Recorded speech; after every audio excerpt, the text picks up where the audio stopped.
Ito, alimango, buhay pa to. Yan, nalaglag. And then ito, pugita.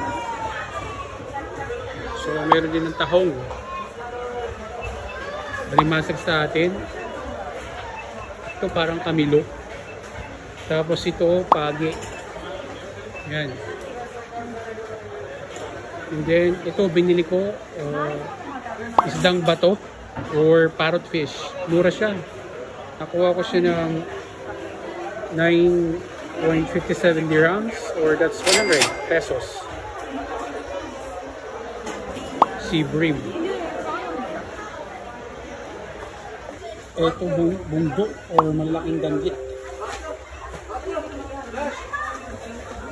Ito katambak na malaki or sharing malaki. Yung flatfish na di natin kinakain sa Pinas, dito binibenta yung lalaki. Here. Ayan, meron sila ng pating. Naka-chop-chop na. Oh. Ito, mansa. No inside. No cut inside. Just the clean it. Oh, nice. Hasa-hasa or katambak. Meron ng pusit. Ano to?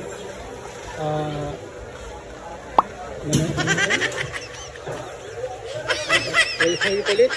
And then this is kingfish or tangige.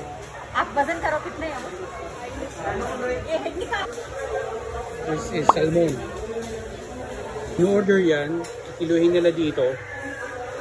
Tapos ipapasok sa loob para linisan. Alisin yung bituka. Tapos ito yung pricing. So ito na yung order ko.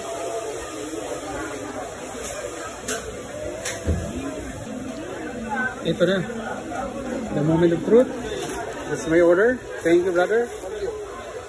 Gagataan ko to, guys.